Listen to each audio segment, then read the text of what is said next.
Really honored to be here today. It is a proud and memorable moment for me to stand before you and celebrate our Independence Day together. So I hope everyone will listen to me patiently and give me your valuable attention. માનનીય વડીલો નડિયાદ મહાનગરપાલિકા corporator Paresh કાકા, ગિરીશ કાકા અને શોભના કાકા તથા અહીં ઉપસ્થિત સૌને મારા તરફથી 80મા આઝાદી પર્વની હાર્દિક શુભકામનાઓ. આજે આ પવિત્ર દિવસે આપણા ગામની ધરતી પર આપ સૌની સામે ઊભા રહીને બોલવાનો જે અવસર મને મળ્યો છે તે મારા માટે માત્ર એક તક નથી, પરંતુ મારા જીવનની એક ખૂબ જ ગર્વની અને યાદગાર ક્ષણ છે. સૌથી પહેલાં હું મારા ઈષ્ટદેવનો હૃદયથી આભાર માનું છું, કારણ કે ભગવાનની કૃપા અને જીવન આપ્યું નથી, પરંતુ જીવન કેવી રીતે જીવવું તે પણ શીખવ્યું છે.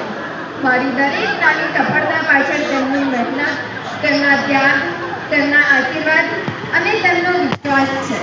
મમ્મી પપ્પા, આજે હું જે કંઈ છું તે તમારા કારણે છું. તમારા સપનાઓને મારા સપના માનું છું અને તમારી ખુશીને મારી સૌથી મોટી સફળતા માનું છું. આજે આપ સૌની સામે ઊભી છું ત્યારે મારા માટે આ ખરેખર એક ગર્વની વાત છે. આ સાથે હું મારા એક મહત્વના વ્યક્તિની પણ વાત કરી, ભલા કાકા.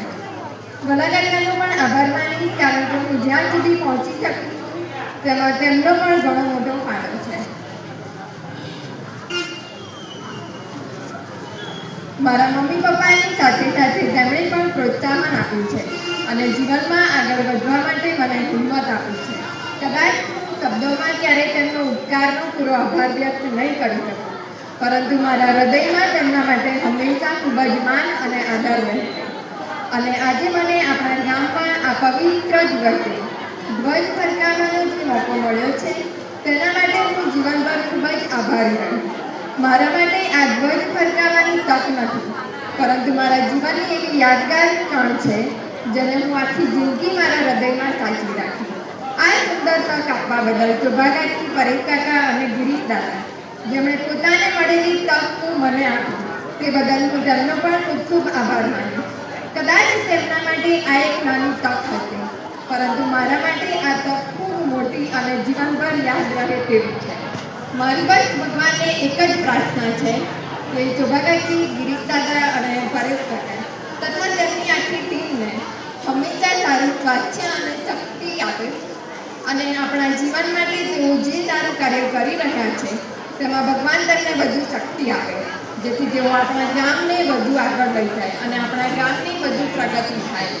આપણું ગામ માત્ર એક જગ્યા નથી, આપણા માટે આપણું ઘર છે, આપણી ઓળખ છે અને આપણી લાગણીઓ સાથે જોડાયેલું છે.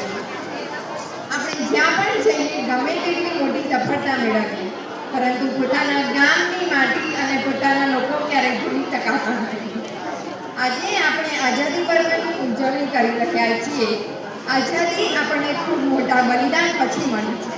આપણા સ્વાતંત્ર્ય સેનાઓએ પોતાના પરિવાર, પોતાના સુખ અને ક્યારેક તો પોતાના જીવનનું પણ બલિદાન આપ્યું હતું. એટલે સાચી આઝાદી માત્ર ધ્વજ લહેરાવો કે રાષ્ટ્રીય ગીત ગાવું નથી. સાચી આઝાદી એટલે દેશ માટે જવાબદાર નાગરિક બનવું, બીજાને મદદ કરવી અને શિક્ષણ મેળવવું, મહેનત કરવી અને આપણા દેશ